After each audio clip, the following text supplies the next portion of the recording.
بسم اللہ الرحمن الرحیم.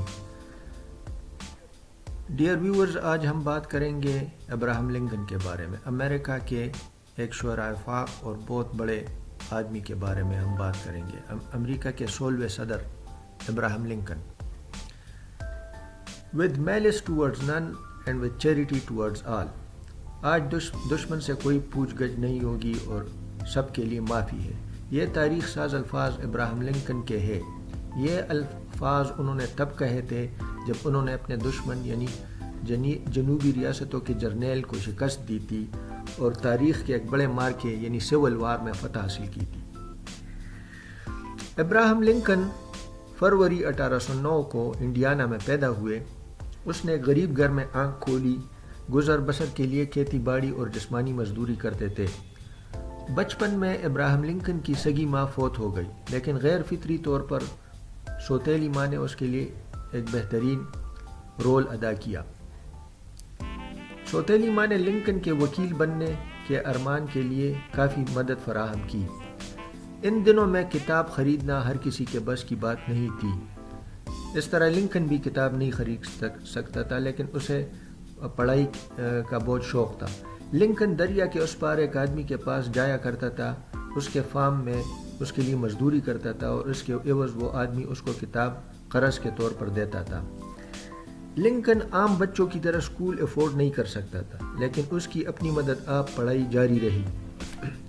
یوں ہوتے لنکن نے قانون کی ڈگری حاصل کی. ابراہم لنکن ایک دیانتدار وکیل تھے.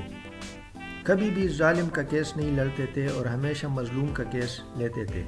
اپنی دیانتداری کی وجہ سے ان کو اقتصادی مشکلات کا بہت زیادہ سامنا کرنا پڑا، لیکن انہوں نے کبھی اپنے اصولوں پر سمجھوتا نہیں کیا. لنکن بہت ملنسار انسان تھے. اپنے صدارتی کیمپین کے دوران مجمع میں ایک آدمی نے ان سے کہا کہ تمہارا دادا کیا کام کرتے تھے؟ واضح رہے کہ لنکن کے دادا جو تھے وہ موچی تھے. اس سوال پر لنکن نے جواب دیا، اس سے کوئی فرق نہیں پڑتا کہ میرا دادا کون تھا، لیکن اس سے فرق پڑتا ہے کہ اس دادا کا نواسا کون ہے. امریکہ میں غلامی کا نظام رائج تھا. نیگرو جو ان کو افریقہ سے سفید فام لوگ لے کر آئے تھے.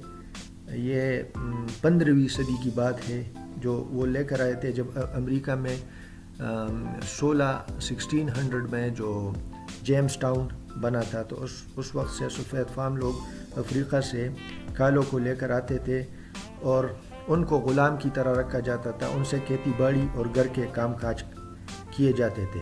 ان سے نہایت غیر انسانی رویہ رکھا جاتا تھا، بلکہ جانوروں سے بھی بدتر زندگی یہ کالے افریقہ کے کالے لوگ گزارتے تھے. شمالی ریاستیں غلامی کے خلاف تھی، جبکہ جنوبی ریاستیں غلامی کے حق میں تھی. یہ میں بات کر رہا ہوں جب ابراہم لنکن پالیٹکس میں تھا 1854 اور 1860 کے درمیان. ابراہم لنکن وکالت کے بعد کئی مارکوں میں اس کو شکست ہوئی. ہاؤس آف ریپریزنٹیٹیو سینٹ کے الیکشن میں اور کئی الیکشنوں میں وہ ہارتے رہے، لیکن انہوں نے ہمت نہیں ہاری. 1854 سے 1860 تک وہ سیاست میں متحرک رہے. 1861 سے 1865 تک وہ امریکہ کے 16ویں صدر کے طور پر انہوں نے حلف لیا. ان کے کیریئر کا سب سے بڑا چیلنج غلامی کے نظام کے خاتمہ اور جنوبی اور شمالی ریاستوں کے اختلافات تھے. بات یہ تھی کہ جو جنوبی ریاستیں تھیں وہ غلامی کے نظام کے حق میں تھی اور شمالی ریاستیں غلامی کے خلاف تھی. اور اس طرح یونین جو تھا فیڈرل یونین جو تھا امریکہ کا وہ خطرے میں تھا، اور جنوبی ریاستیں علیحدگی چاہتے تھے شمالی ریاستوں سے. تو غلامی کے اس نظام کے اوپر سول وار ہوا۔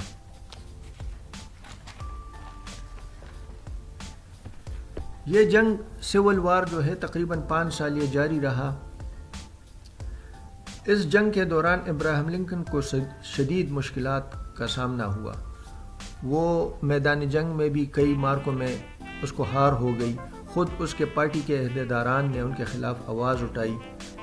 آخر کار لنکن کو فتح حاصل ہوئی۔ اس کے مخالف جرنیل نے ہتھیار ڈال دیے اور یوں ہمیشہ کے لیے غلامی کے نظام کا امریکہ میں خاتمہ ہو گیا، اور اس طرح یونین جو تھی وہ بھی متحد رہی اور وہ ٹکڑوں میں تقسیم نہیں ہو سکی۔ اس غلامی کے نظام کے بعد جو ہے امریکہ میں جو معیشت تھی وہ ماڈرنائز ہو گئی، کیونکہ غلامی کا جو سسٹم تھا وہ پرانے زمانے کا تھا، اور اس طرح انڈسٹریلائزیشن کا بھی آغاز ہو گیا۔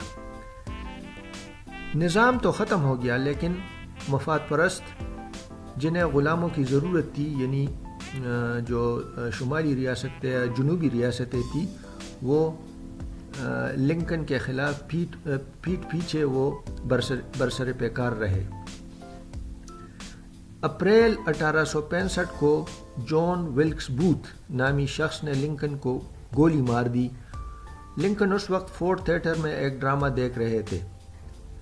19ویں صدی میں جو عظیم لوگ گزرے ہیں اور جنہوں نے تاریخ پر گہرے نقوش ڈالے ہیں، اس عظیم آدمیوں کی لسٹ میں ابراہیم لنکن کا نام سر فہرست ہے۔